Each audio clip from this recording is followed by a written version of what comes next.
There we go. So the first thing you want to do, you guys see me okay, hopefully? First thing you want to do is start unclamping your stuff. Start at the top, just same way you put them on. You're going to need these clamps, so don't put them too far away from where you're going. Keep them there, keep them close by so you can use them. Alrighty.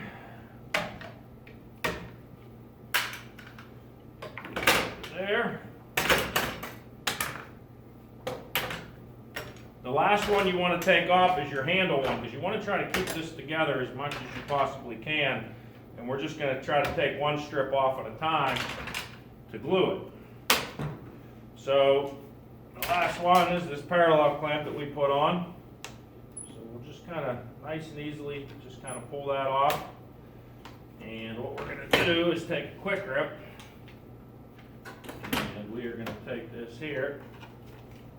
We're going to push this together with a quick grip. We're going to steal one out of this. So we have to take the one that we're going to start to glue out of the equation. So we're going to pull this guy out, and we're going to get, there we go. That's going to be our first one, and then we're going to quick grip these back together so they keep their form while we're applying glue to the other one, because these will spring out a little bit. So we're going to quick grip these back together, like so. Need another hand is what I need. There we go. So that'll hold those temporarily into that shape. As you can see, this one's already starting to kind of flex out a little bit. Remember, you don't want to glue the inside of this because you'll glue it to the form. You want to glue the outside. So we're going to put glue across this whole outside edge. So about 1/8 inch of glue across the whole thing. So we'll start it here. Oops, I got a clog.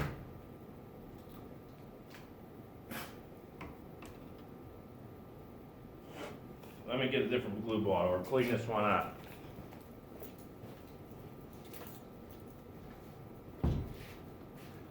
There we go.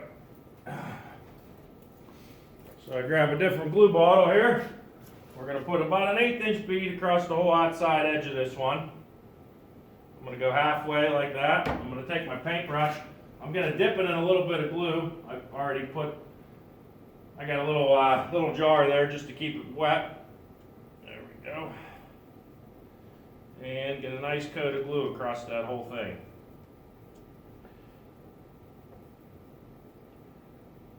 There we go. I'm going to go that way, then we're going to flip it. As you can see, I'm trying to keep this form in the same manner that it was. So I don't want to let this spring out and lose all of its shape. So we're going to go ahead there. We're going to get this painted on. And you're going to have to do that to each one of these along the way. Pull one out at a time. Now remember, you don't have forever for this, so you want to get the glue on there a little bit more soupy than you normally would, because you don't want that glue to set up as you're trying to get these to go together. So there we go. So that's our first one. Now what we're going to do, same way we took it off, we're going to put it back on. We're just going to hold it there temporarily. Let me just get a quick grip, it'll be easier. So you're just going to hold it there temporarily to keep that shape.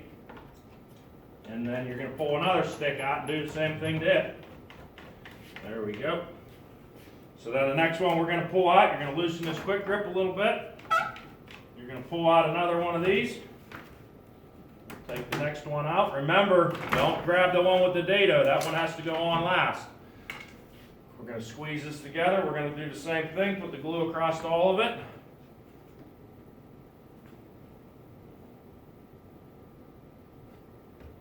Paint that on.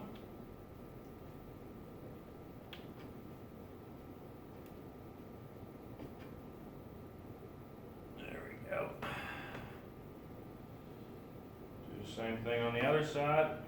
Now you don't have to get the very bottoms of these where I'm putting my fingers. 2 reasons. You don't want your fingers full of glue. Some of you might. Give you something to do in the next class you're in. Pull the glue off of them.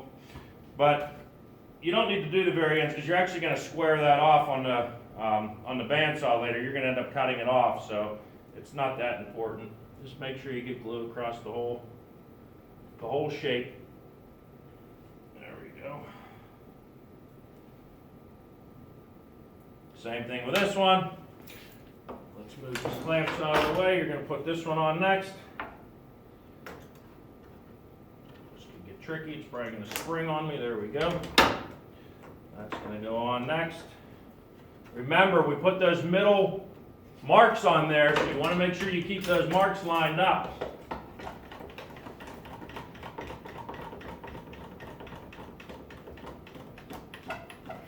There we go.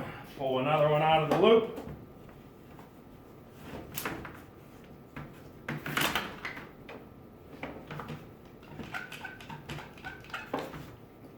Same thing. And obviously you're going to repeat that on the other three as well. We'll just kind of go through the motions here. There we go. Who won this net? Swick? There we go. Trying to work fast here, faster than I was, because I don't want that other glue to set up.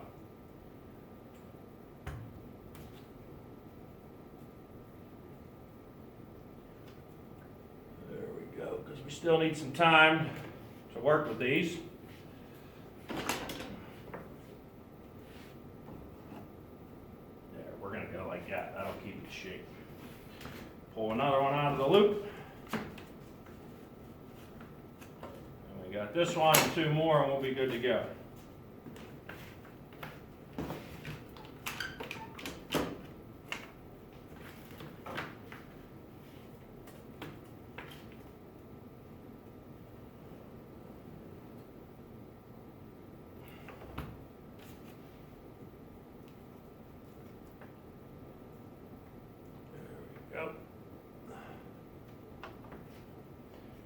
As you can see, you're going to get a little messy with this, but we got a sink. We can clean up afterwards. But if we don't move with a little bit of urgency, that glue will start to set up a little bit, and then we'll have a hard time maneuvering them around. So, just going to do that with that one, and then get these other two.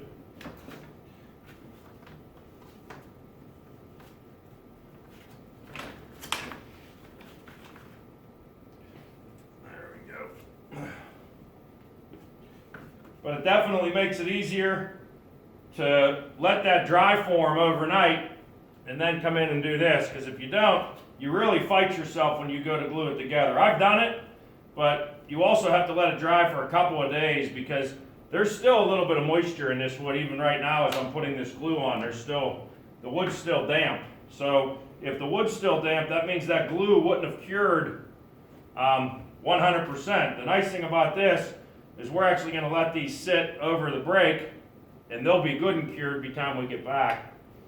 And we'll show you the next step on it. There we go. And then the last one. Now the last one, it's got to go on the inside, not the outside.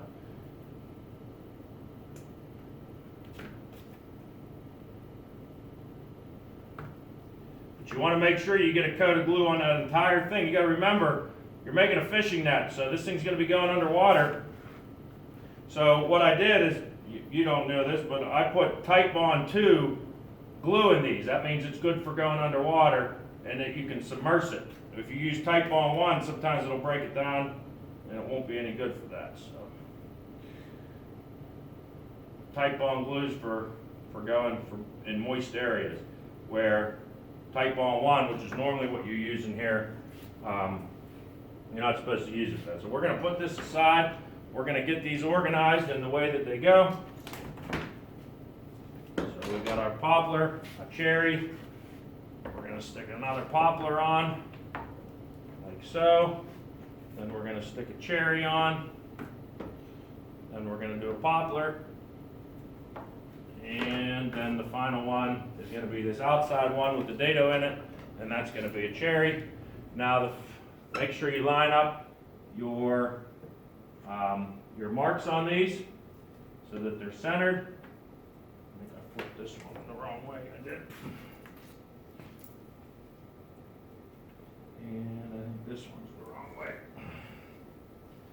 Good. I had my marks on top of these, so I need to be able to make sure I have those center marks. If not, you're going to end up with one of these will be much longer than the other. So I'm going to just take and wash my hands for a half a second here, just to get the major part of the glue off.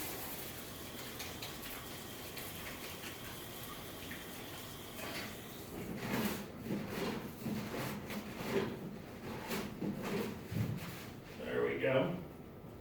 Now, if you want, you can put gloves on for this, but I don't know. It doesn't take much to clean them off afterward. So then we're going to take our quick grips, same way we did it yesterday. We're going to line these up right in the middle where they belong. Take our first quick grip. You want to make sure you're pushing down on these. Whoops. Okay. Keeping them down against the form so that they're nice and even. There's no difference between this and putting together a regular glue up. So you want to make sure your seams are even, or your two boards are, in this case, 6 boards are even. So let me grab my rawhide mallet and tap them down as we work around. Now it should be a little bit easier to put these in place now because we preformed it.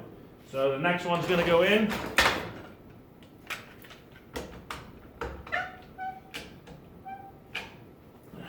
Same thing over here.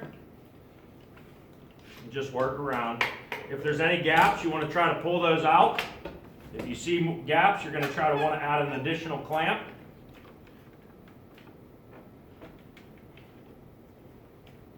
There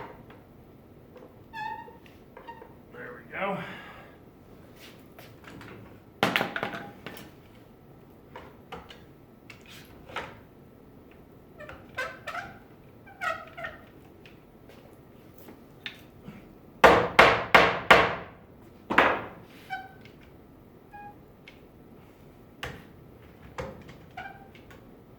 I had a little gap there. I wanted to move that clamp up a little bit. What you're trying to do is pull those seams. You want this board to look like one board when you're done. I mean, obviously it's going to look like multiple boards, but you don't want to see air gaps in it.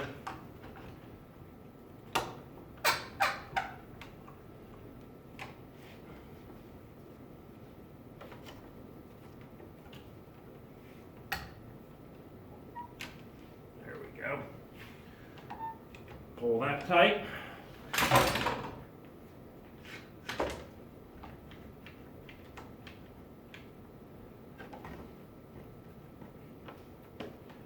Now, like I said, if you do this early on, like yesterday, when these boards are still wet, when that water's pressing out of that wood, it actually makes the glue act like a lubricant between them, and the things start to slide around a lot easier.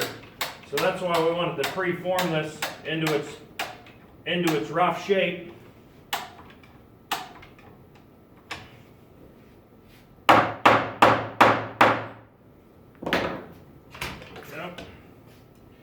And just keep moving it down.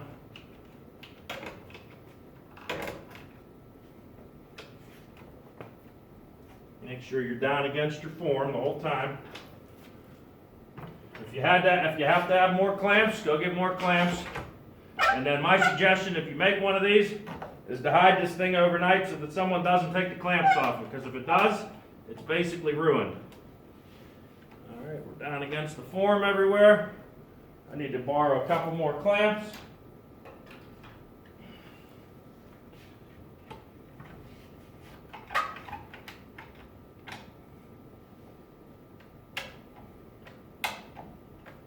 There we go. Here's another one.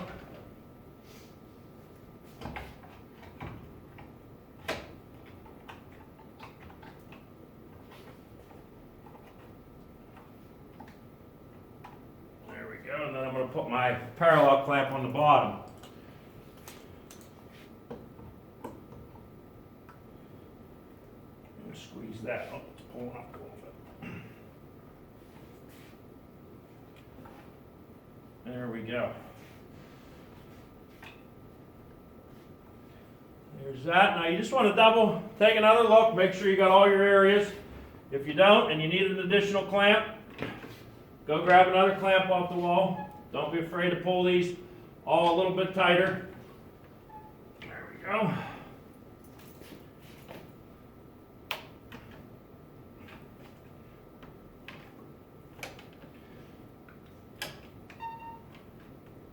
to grab probably 2 more clamps. I could use one up here, maybe over here.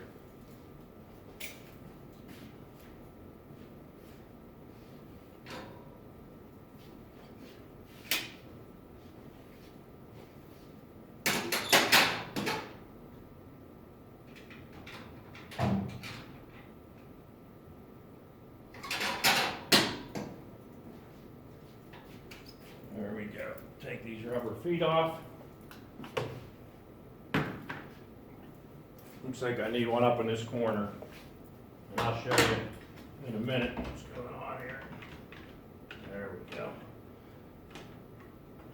I'm going to put one up in this corner here.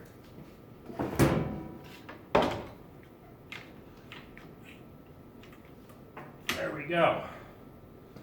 So, if you take a look at this, what we got, you'll see that all those seams are closed up.